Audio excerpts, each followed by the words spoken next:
원장님 이거 뭐예요? 하면서 이렇게 하거든요. 이렇게 하면은 여기에 막 어라라하게 발라서 꾸준하게 효과를 볼 수 있는 연고가 있거든요. 대표적으로는 여러분도 많이 들어보셨을 스티바 A의 대체제인 20 크림이 있고, 그 외에도 비타민 A의 유도체에서 나온 크림들이 있습니다. 한마디로 그냥 피부에 바르면 좋은 그런 이제 연고들인데, 요거 같은 경우에는 피지 분비량을 좀 조절할 때 얼굴에 전체적으로 한 번씩 발라주면 되게 효과가 좋고, 저도 이제 아까 보여드렸던 것처럼 이제 계속 바르고 있는 상태라고 보면 됩니다. 얼굴에 뭐 그냥 올라왔다고 병원 방문해 주시는 분들도 많나요? 그것 때문에 왔다기보다 다른 걸로 왔는데 그거에 대한 질문이 되게 많아요. 다 알려주시나요? 네. 아, 지금 찍고 있나요? 네. 아, 네. 유튜브에 올라온 거 보라고. 네. 유튜브에 올라온 거 보라도 안 보더라고요. 그래서 다 또 설명해줘야 됩니다. 어쨌거나 피부과 원장이긴 하지만 무던한 성격이다 보니까 그냥 두세요. 좀 처음에는 그랬는데 이게 손님들은 그렇지가 않더라고요. 화장을 하고 하다 보면은 이 얼굴에 뭐가 오돌돌 있는 게 되게 신경이 쓰이시고 굉장히 좀 스트레스인 경우도 있다는 걸 좀 알게 되면서 그래서 이런 거에 대해서 좀 정리를 해야겠다라는 생각이 좀 들긴 했습니다. 이거 요철이라고 하잖아요. 뭔가 올라온 거 사실 뭔지 모르잖아요. 이걸 집에서 없앨 수 있나요? 집에서 몇 개는 관리하고 예방하고 없앨 수 있는 게 있고요. 몇 개는 아예 안 되는 게 있어서 그거는 병원의 도움을 좀 받아야 될 필요가 있거든요. 그거를 구별하는 눈을 좀 가질 수 있게 도와드리도록 하겠습니다.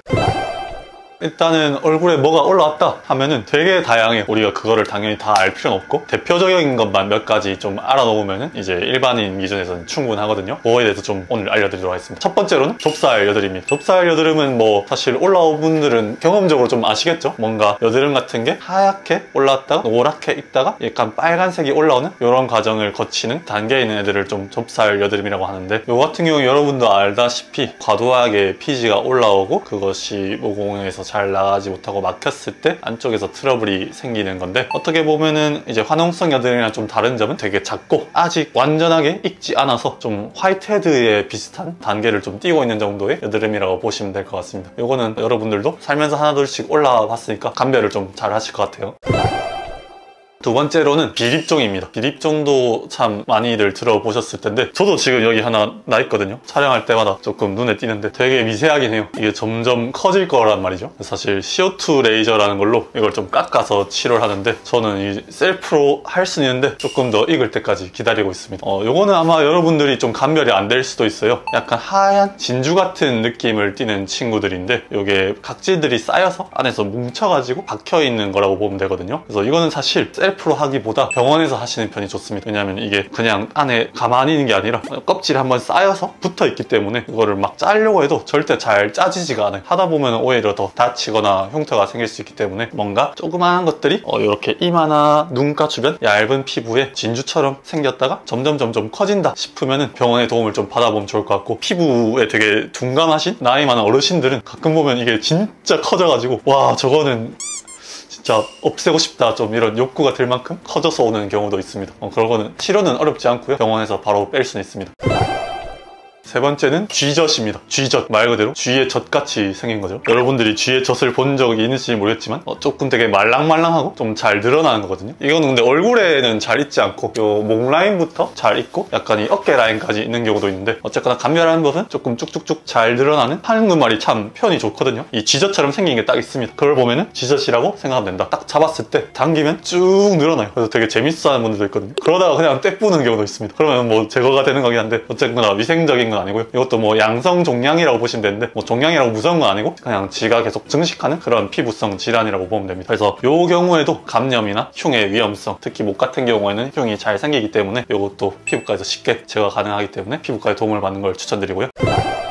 네 번째는 편평사막입니다. 편평사막이도 많이 들어보셨죠? 줄여서 피부과에서는 편사 뺀다 라고도 많이 하는데 요거는 비립종이나 쥐젖이랑의 차이점은 조금 군집을 이루고 있어요. 쥐젖이나 비립종 같은 경우는 좀 독립적이거든요. 지 혼자 놉니다. 그러다가 여러 개가 날 수도 있긴 한데 보통 혼자 딱 올라온 경우가 많은데, 이 편사 같은 경우는 감염성 사마귀 바이러스 질환이기 때문에 하나가 나면은 주변에 또 증식을 해서 여러 개 있는 경우가 많거든요. 그래서 놔두다 보면은 얼굴에 다 커지거나 목까지 다 퍼지거나 하는 경우가 많아서 심한 경우는 전체적으로 뒤덮고 있는 경우도 있죠. 어쨌거나 얘네들은 좀 연갈색에 뭔가 올록볼록 올라있는 요철감이 있는 것들이 여러 개가 있다 하는 경우에는 편사라고 보시면 되시고, 본인이 뭐 지저분한 사람이라서 생기는 건 아니고 어느 날 면역력이 좀 떨어졌을 때 감염이 돼 있던 게 이제 확 퍼지기 시작하면서 생기는 거고, 이것도 싹 CO2 레이저라는 걸로 깎아서 제거를 하게 되는데, 좀 전염성이다 보니까 뭐 몇 개 남으면은 다시 또 면역력이 떨어질 때 번지거나 할 수는 있거든요. 또 그럴 때마다 한 번씩 잡아주고 하면은 잘 잡힐 수가 있습니다. 이것도 병원의 도움이 좀 필요하다는 점. 다섯 번째는 한관종입니다. 한관종은 좀 생소할 수도 있는데요. 이거는 좀 특징적인 게 눈 밑에 잘 생겨요. 눈 밑에 잘 생기고, 이것도 좀 군집을 이루고 있습니다. 한두 개 올라오기보다 여러 개가 같이 올라오게 되고, 양쪽에 올라오게 되는데, 얘네들은 좀 작고 좁지 않고 약간 널쩍널쩍 뭉퉁하게 올라오거든요. 눈 밑에 살 색깔의 뭉퉁한 덩이들이 여러 개가 올라와 있다 하면은 이걸 한관종이라 보면 되시고, 이거는 땀샘이라는 데서 비정상적으로 증식해서 생기는 그런 병변이라고 보면 되는데, 이것도 마찬가지로 CO2 레이저라는 걸로 깎아서 치료를 하되 조금 재발을 잘하는 편이긴 합니다. 그래서 여러 번 치료를 받는 편이 좋고, 이것도 막 억지로 하려고 하는 경우가 있는데 눈 밑에는 절대로 그렇게 하면 안 되시거든요. 눈 밑에 여러 개가 올랐을 경우에는 피부과의 도움을 받아보자. 다 피부과 가야 되는 거 아니에요? 다 피부과 가는 것만 지금 얘기하고 있나? 몇 가지는 일단 안 가도 되는데 그건 또 이따가 얘기해 드리도록 하겠습니다.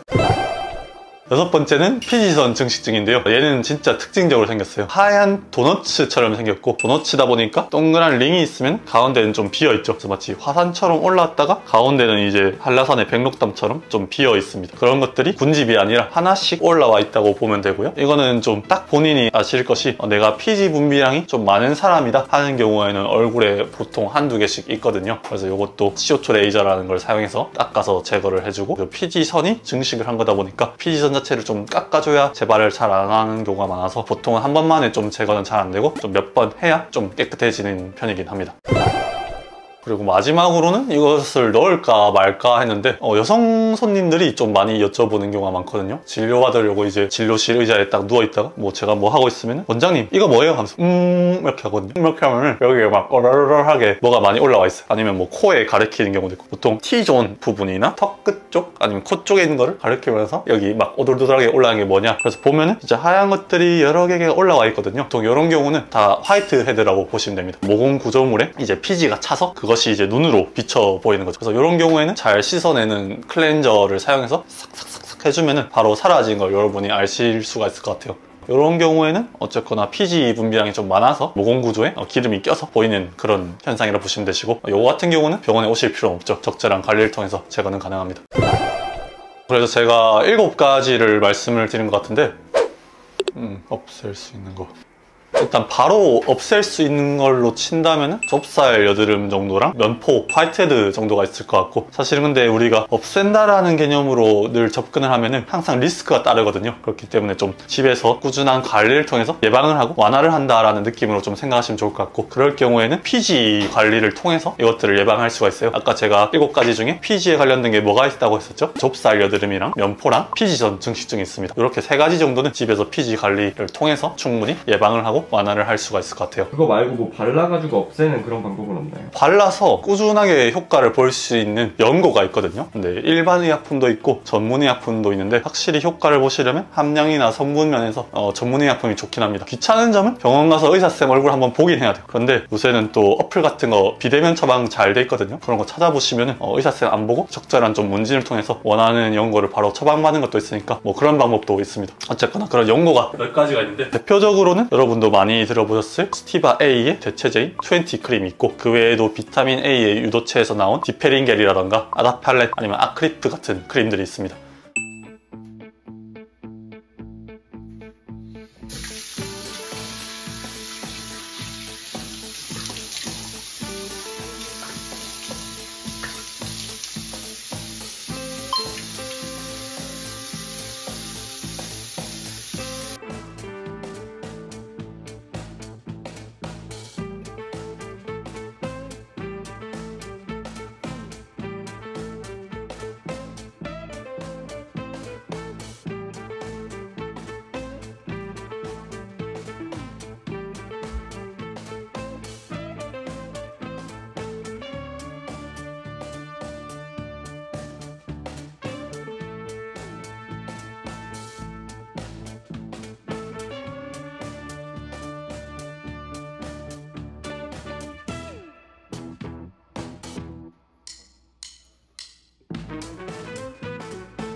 뭐 어렵게 생각하실 필요는 없고요. 이걸 발랐을 때 피부 세포의 재생 주기를 좀 촉진시켜서 내가 각질이 꼈다 하면 각질을 조금 완화를 시켜주고, 내가 뭐 여드름이 색소 침착이 있다 하면 색소 침착이 조금 빨리 빠지게 해주고, 여드름이 지금 올라오고 있다 하면은 그 여드름이 빨리 가라앉을 수 있게 해주는, 한마디로 그냥 피부에 바르면 좋은 그런 이제 연고들인데, 뭐든지 과여불급이죠. 과하게 바르면 조금 부작용의 가능성이 있는 것들이지만 적정 용량을 수분크림과 섞어서 쓰면 누구에게나 좋은 그런 연고이기 때문에, 요거 같은 경우에는 피지 분비량을 좀 조절할 때 얼굴에 전체적으로 한 번씩 발라주면 되게 효과가 좋고, 저도 이제 아까 보여드렸던 것처럼 이제 계속 바르고 있는 상태라고 보면 됩니다.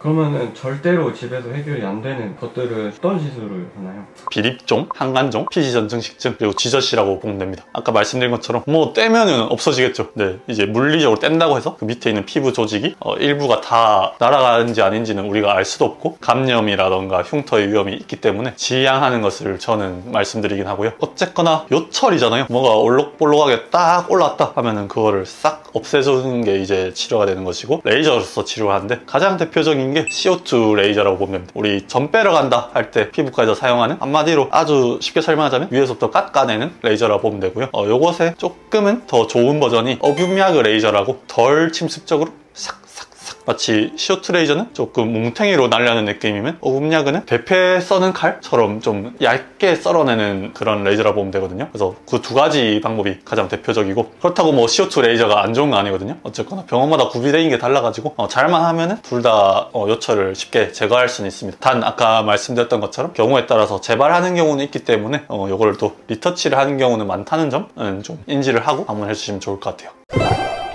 피지 관리도 병원에서 하는 걸 추천해 주시나요?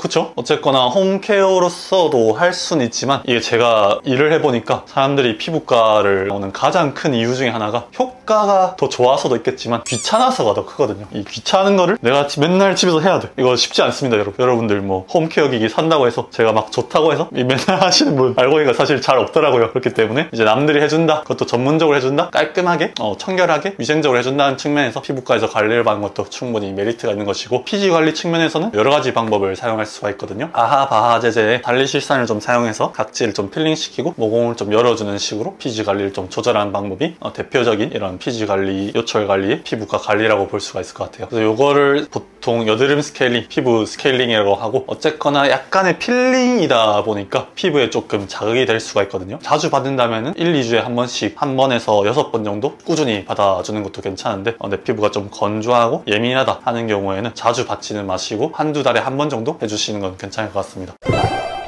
그래서 오늘은 주된 이유로 오진 않지만 다른 이유로 왔다가 자주 많이들 문의를 하시는 피부 요철에 대해서 좀 정리하는 시간을 가져봤는데요. 집에서 관리할 수 있는 영역은 꾸준히 관리해 주시면 좋고, 그것이 힘든 부분은 좀 전문적으로 받으면 좋기 때문에 아까 말씀드린 영상 잘 참고해서 내가 할 수 있는 부분은 잘 해보시고, 어렵거나 귀찮은 부분은 전문가의 도움을 좀 잘 받아주시면 조금 더 클린, 깨끗, 말끔한 피부를 갖는 데 도움이 될 수 있을 것 같습니다. 이상 하원장이었습니다. 감사합니다.